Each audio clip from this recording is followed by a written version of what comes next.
திருச்சியை பொறுத்தவரை நேற்று மழை பெய்தாலும் கூட இன்று வெயில் வாட்டி வதத்தி வருகிறது. இது குறித்த தகவல்களை தருகிறார் செய்தியாளர் அக்ஷயா.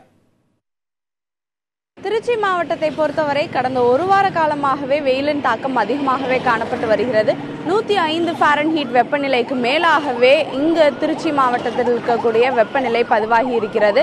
குறிப்பாக மதிய நேரங்களில் பார்த்தோம் என்றால் அனல் காற்றுடன் கூடிய வெப்பம் அதிகமாக காண்பதால் பொதுமக்கள் தங்கள் வீடுகளை விட்டு வெளியில் வருவதற்கு கூட அச்சம் தெரிவித்து வந்தனர்.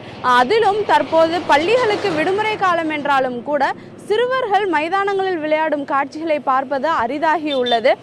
திருச்சி மாவட்டத்தில் நேற்று வெயிலின் தாக்கம் காலை முதல் அதிகமாகவே இருந்தது. ஆனால் மாலை நேரத்தில் சூறாவளி காற்றுடன் கூடிய பரவலான மழை பெய்தது. இதனால் இன்று வெப்பத்தின் நிலை சற்று தணிந்தே காணப்படுகிறது.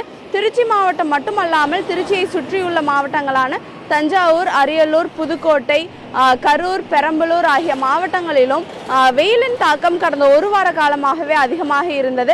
ஆனால் நேற்று டெல்டா மாவட்டங்களில் எந்தவிதமான மழை அளவும் பதிவாகவில்லை. ஆனால் கரூர், பெரம்பலூர் உள்ளிட்ட மாவட்டங்களில் திருச்சியை போலவே பரவலான மழை பெய்து வந்தது. இதனால் இன்று திருச்சியில் வெயில் சற்று தணிந்து காணப்படுகிறது. இதே நிலை நீடித்தால் நன்றாக இருக்கும் என்று பொதுமக்கள் தெரிவிக்கின்றனர். ஆனால் அடுத்த 2 நாட்களுக்கு அனல் காற்றின் தாக்கம் அதிகமாக இருக்கும் என்று வானிலை ஆய்வு மையம் தெரிவித்திருப்பதால் பொதுமக்கள் 2 நாட்களுக்கு வீட்டை விட்டு வெளியே வராமல் தங்களை பாதுகாத்துக் கொள்ளும் மனநிலையில் இருக்கிறார்கள். அப்படியே பணிசுமை காரணமாக வெளியில் வந்தாலும் தங்களது தாகத்தை தணித்துக் கொள்ளும் பொருட்டு இளநீர், நொங்கு போன்ற பழச்சாறு வகைகளிலும் தங்கள் கவனத்தை செலுத்தி வருகின்றனர். புதிய தலைமுறைக்காக ஒளிப்பதிவாளர் சசிகுமாருடன் அக்ஷயா.